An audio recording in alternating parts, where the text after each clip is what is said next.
Bapak tahu, ada salah satu kepala desa bunuh diri, Pak Menteri, gara-gara anggaran desanya dipotong untuk koperasi desa Merah Putih. Bapak tahu, di Jawa Timur, di Kabupaten Sidoarjo, ada kepala desa ketika anggaran desanya terbatas, Pak, dia dibully oleh rakyatnya karena mereka tidak punya ruang fiskal yang cukup untuk melakukan pembangunan di desanya, Pak. Akhirnya kepala desa ini untuk bagaimana bisa melayani rakyat, dia harus hutang. Dia punya utang, tidak mampu membayar, dan malu kepada rakyat, tidak mampu memenuhi tuntutannya, dia bunuh diri, Pak. Jawab. Pimpinan, izin saya interupsi sebentar. Pimpinan, tadi yang dinyatakan oleh saudara Gus Mufti soal salah satu kepala desa yang ada yang bunuh diri karena anggarannya ini, kalau kita lihat data di sini, hasil kepolisian menjelaskan faktanya bukan seperti itu. Silakan, ini harus diklarifikasi karena ini rapat terbuka. Karena sudah ada keterangan resmi dari kepolisian di sini. Di sini dijelaskan bahwa ada tekanan ekonomi dan beliau punya hutang sebelumnya kepada soal penjualan tanah sekitar 300 sekian juta, terus kemudian dia punya hutang ke RW, salah satu RW 100 juta. Jadi bukan karena itu. Begini Pak Andre, harus clear. izin Pak Andre, Pak KW mohon izin Pak KW, kami hormat Pak KW ya. Pak KW seringkali di forum ini membantah kami, Pak. Kami dulu ketika kami berkuasa tidak pernah membantah kawan kami yang lain. Oke, kami terima kasih atas bang. Tapi ke Bapak KW seringkali kami menyampaikan, ini kan suara bukan, tidak ada kepentingan apapun dari kami, Pak. Bukan begitu, Pak Gus Mufti. Karena ini di rapat terbuka dan ini program yang tendensinya jelas. Cukup. Kami tidak mau. Ya, ini menjadi narasi yang tidak baik. Saya rasa cukup ya. Pertama Pak, kami tentu dari fraksi PD Perjuangan sangat mendukung setiap upaya dari pemerintah untuk menghadirkan kesejahteraan bagi rakyat, terutama dalam koperasi desa Merah Putih. Kami juga sampaikan kepada Presiden kami sampaikan terima kasih kepada Presiden atas upayanya untuk bagaimana ekonomi desa ini bisa bergerak dengan adanya koperasi desa Merah Putih, begitu Pak. Jadi posisi kami di fraksi PD Perjuangan sebenarnya sangat jelas, mendukung setiap program yang dijalankan, terutama program prioritas Presiden yang dampaknya bagi kesejahteraan rakyat. Tapi pada kesempatan hari ini kami ingin menyampaikan beberapa hal dalam rangka tidak ada motif apapun, tapi dalam rangka kecintaan kami kepada negara, ingin memastikan bahwa Presidennya Pak Andre tadi betul-betul dapat mencapai cita-citanya untuk menghadirkan kesejahteraan kepada rakyat ini dengan baik begitu, dan mampu diterjemahkan oleh Kementerian Koperasi begitu Pak. Kami juga apresiasi tadi biasanya Pak itu menteri kalau kami undang di sini jam 10 rapat, jam 10 kurang 15 baru datang. Bapak tadi jam 8 sekian sudah ada di tempat itu. Artinya Bapak punya semangat untuk bagaimana Bapak bisa menghadirkan koperasi ini sesuai dengan harapan Presiden begitu Pak. Nah, namun pada kesempatan hari ini Pak, kami ingin menyampaikan beberapa hal. Yang pertama soal, pengen komentari dulu paparan halaman 5 Pak. Tadi Bapak sampaikan bahwa ada peningkatan anggaran 57,28% Pak. Nah sebenarnya yang di tangannya rakyat tidak hal yang rumit. Mereka hanya tanya dari kenaikan 157,28% ini, apa sih dampak yang mereka dapatkan dengan peningkatan anggaran sebesar itu Pak. Kemudian yang kedua Pak Menteri, hari ini rakyat sedang dihebohkan dengan isu adanya pengadaan kipas angin 1,8 juta Pak, yang nilainya 1,8 triliun Pak. Lalu kemudian dari isu ini kami coba mencari informasi, tapi kami tidak dapat satu informasi pun dari pemerintah adanya pengadaan ini. Kami juga mencari informasi ke pihak-pihak terkait juga tidak berani jawab. Maka pada kesempatan ini kami ingin tanya kepada Pak Menteri, isu soal pengadaan 1,8 juta kipas angin dengan anggaran 1,8 triliun itu betul tidak Pak? Saya tadi pagi coba membuka di e-commerce harga kipas angin. Saya tidak ngomong yang tidak terkenal, ngomong yang selama ini dipakai rakyat kita aja, namanya Cosmos. Kipas angin Cosmos di e-commerce, yaitu kipas angin di e-commerce official store-nya milik Cosmos, itu harganya 338.000 Pak Andre, Pak KW, ya kan? 338.000. Lalu kemudian kalau Bapak bisa cek di Shopee, di Tokopedia, harganya lebih murah lagi Pak, hanya 300 ribuan Pak. Itu kalau beli satuan loh Pak. Artinya kalau pemerintah beli dalam jumlah ribuan, ratusan, bahkan 1,8 juta begitu, artinya pastinya akan jauh lebih murah dari 300.000 yang kita temukan di Shopee dan Tokopedia. Itu kipas angin yang standing loh Pak. Yang hempasan anginnya mungkin bisa menghempaskan tikus-tikus di KDMP begitu Pak. Nah, maka pertanyaannya, kalau memang pengadaan ini betul Pak Menteri, itu kipas anginnya mereknya apa? Spesifikasinya apa? Dan kemudian dibelinya di mana, Pak Menteri? Nah, kemudian karena kita sering kali lihat bahwa Kementerian Koperasi dan Agrinas Pangan ini seringkali sembunyi-sembunyi dalam melakukan pengadaan begitu. Maka pada kesempatan hari ini kami minta dalam setiap pengadaan untuk Koperasi Desa Merah Putih yang harapan Presiden Prabowo tadi untuk menghadirkan kesejahteraan untuk rakyat, kami minta dibikin dashboard, Pak Menteri, agar setiap rakyat bisa tahu ada pengadaan apa di sana, tujuannya apa, berapa harganya, mereknya apa. Nah, agar kita semua bisa memantau, karena setiap satu rupiah pun yang dikucurkan untuk KDMP itu kan wajib dipertanggungjawabkan kepada rakyat kita, begitu ya Pak Menteri ya. Nah, kemudian selanjutnya soal pembiayaan KDMP, Pak Menteri. Kita tahu bahwa pembiayaan KDMP ini berasal dari skema perbankan dengan nilai ratusan triliun, begitu ya Pak Menteri ya. Rakyat kita, kami contohkan ketika rakyat kami mengajukan pinjaman di bank 10 juta saja Pak Menteri, itu prosesnya sangat rumit sekali.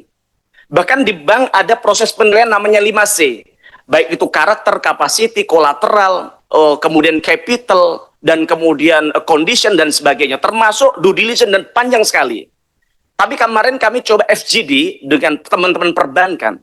Kami tanyakan kepada mereka, dalam proses mengucurkan kredit pinjaman ke Koperasi Desa Merah Putih ini, apakah proses-proses 5C tadi dilakukan? Lalu jawabannya apa? Tidak.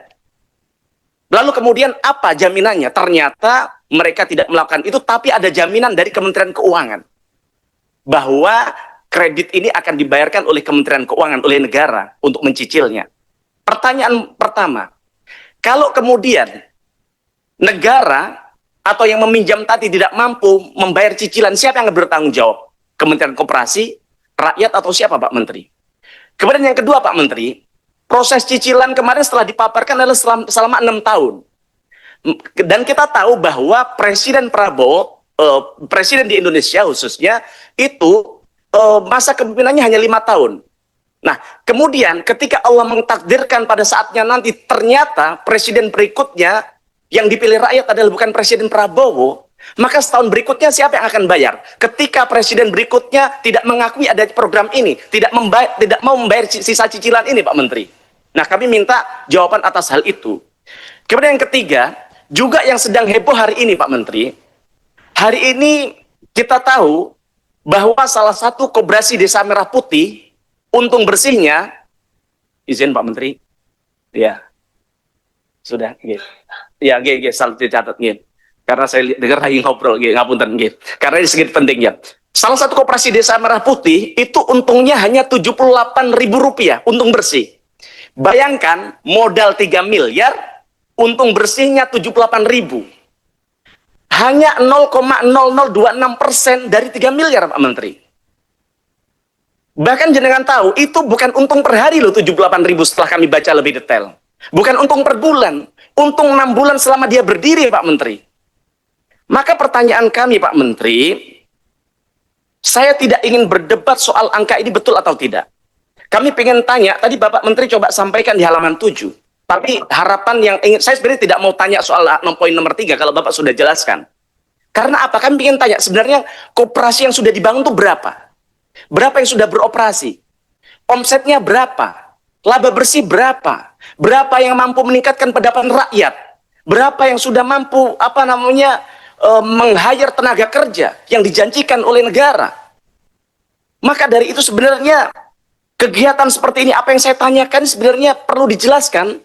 Karena kalau data yang kami tidak minta data dari pemerintah deh. Kalau pemerintah, Kemendak punya data sendiri, Kemenko Pangan sendiri, Kemenkop sendiri. Saya minta data, pertanyaan tadi kami minta dijawab berdasarkan data yang Bapak punya saja. Dengan begitu kita tidak lagi berasumsi-asumsi berdasarkan isu-isu liar yang ada di media, Pak Menteri. Tapi berpegang pada isu yang Bapak sampaikan di forum ini begitu. Nah, kemudian, karena apa Pak Menteri? Terlalu besar apa yang rakyat gadaikan untuk ini bisa gagal. Kami tidak berharap, ini tidak boleh, tidak ada opsi gagal untuk Koperasi Desa Merah Putih. Karena rakyat dan negara sudah berkorban begitu besar untuk Koperasi Desa Merah Putih. Bapak tahu, ada salah satu kepala desa bunuh diri, Pak Menteri, gara-gara anggaran desanya dipotong untuk Koperasi Desa Merah Putih. Bapak tahu, di Jawa Timur, Di Kabupaten Sidoarjo, ada kepala desa ketika anggaran desanya terbatas, Pak, dia dibully oleh rakyatnya karena mereka tidak punya ruang fiskal yang cukup untuk melakukan pembangunan di desanya, Pak. Akhirnya kepala desa ini untuk bagaimana bisa melayani rakyat, dia harus hutang. Dia punya utang, tidak mampu membayar, dan malu kepada rakyat, tidak mampu memenuhi tuntutannya, dia bunuh diri, Pak. Nah, maka dengan pengorbanan yang begitu besar bagi kepala desa dan rakyat, ini tidak boleh gagal ini, Pak. Nah, maka kami minta jawaban atas hal itu tadi. Kemudian yang terakhir, Pak Menteri, saya sebenarnya punya 15 pertanyaan, tapi Pak Andri tadi menyampaikan pada kami, jangan banyak-banyak tanya, ya kan. Nah, jadi yang keempat, Pak Menteri, yang terakhir. Ini keluhan real dari salah satu koperasi desa Merah Putih. Kalau keluhan, Bapak bisa tanya hampir semua koperasi desa Merah Putih, itu banyak yang mengeluh. Saya contohkan saja, dari yang mengeluh ini adalah koperasi desa Merah Putih yang bahkan Bapak yang meresmikan, yaitu koperasi desa Merah Putih Tukang Kayu Kabupaten Banyuwangi. Kita tahu bahwa Presiden membentuk koperasi desa Merah Putih salah satunya adalah agar subsidi yang diberikan pemerintah bisa tepat sasaran, agar rakyat bisa mengakses harga sembako dengan harga terjangkau. Begitu kan nggak Pak Menteri? Tapi kenyataannya koperasi yang sudah berjalan, yang bahkan didatangi oleh Pak Menteri, dia dalam mengakses minyak kita saja, Pak Menteri, susahnya luar biasa.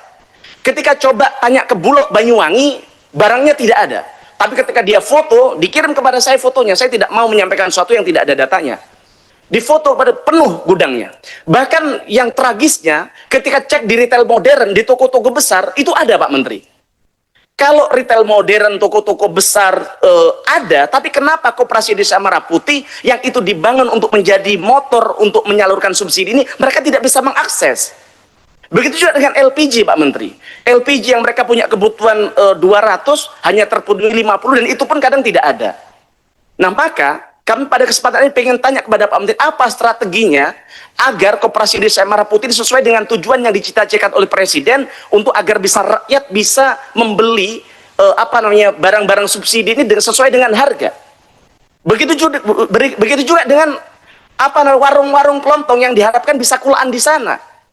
Dan jenengan tahu dari koperasi, kami mengapresiasi kepada koperasi ini, bagaimana dia akhirnya untuk koperasinya bisa tetap jalan karena sudah malu, sudah didatangkan, Pak Menteri sudah datang ke sana, dia malu kalau tidak jalan, dia kulakan dari toko retail modern tadi dengan harga di atas HET, dan dia subsidi, dia jual di bawah HET, dia jual kepada rakyatnya, Pak Menteri. Nah, ini kan tidak boleh terjadi lagi. Dan kemudian exit strategi Pak Menteri apa? Setelah 2 tahun nanti, operasional koperasi desa Merah Putih ini ketika gagal, apa yang Bapak lakukan? Apakah kemudian disubsidi lagi oleh negara, dibiayai lagi melalui APBN, diberikan kredit dari perbankan, atau apa? Itu aja dari kami. Sekali lagi kami mohon maaf terutama kepada Pak Andre. Ini adalah bentuk kecintaan kami kepada Presiden Pak Andre. Itu aja, matur nuwun. Assalamualaikum warahmatullahi wabarakatuh. Waalaikumsalam warahmatullahi wabarakatuh. Tentu kita mengapresiasi dukungan fraksi PDI Perjuangan kepada Koperasi Desa Merah Putih, dan kita tentu berdoa dan mendukung bersama agar KDMP ini memang bermanfaat bagi masyarakat. Dan tentu nanti Pak Menteri akan menjawab. Pimpinan, izin saya interupsi sebentar. Pimpinan, tadi yang dinyatakan oleh Saudara Gus Mufti soal salah satu kepala desa yang ada yang bunuh diri karena anggarannya ini, kalau kita lihat data di sini, hasil kepolisian menjelaskan faktanya bukan seperti itu. Silakan, ini harus diklarifikasi karena ini rapat terbuka. Karena sudah ada keterangan resmi dari kepolisian di sini. Di sini dijelaskan bahwa ada tekanan ekonomi dan beliau punya hutang sebelumnya kepada soal penjualan tanah sekitar 300 sekian juta, terus kemudian dia punya hutang ke RW, salah satu RW 100 juta. Jadi bukan karena itu. Begini Pak Andre, Harus clear. izin Pak Andre. Pak KW mohon izin Pak KW, kami hormat Pak KW ya. Pak KW seringkali di forum ini membantah kami, Pak. Kami dulu ketika kami berkuasa tidak pernah membantah kawan kami yang lain. Oke, kami terima kasih atas bantuan. Tapi ke Bapak KW seringkali kami menyampaikan, ini kan suara bukan, tidak ada kepentingan apapun dari kami, Pak. Bukan begitu, Pak Gus Mufti. Mungkin Iya, saya Karena ini di rapat terbuka dan ini program Biar tendensinya Iya, jelas. cukup. Kami tidak mau. Ya, Ini menjadi saya rasa narasi yang tidak baik. Oke. Saya rasa cukup ya, teman-teman. Saya rasa tidak ada salahnya Pak Kawendra memberikan klarifikasi karena pernyataan Pak Mufti yang menyampaikan bahwa ada kepala desa yang bunuh diri gara-gara dana desa dipotong itu pasti bakal viral, ya.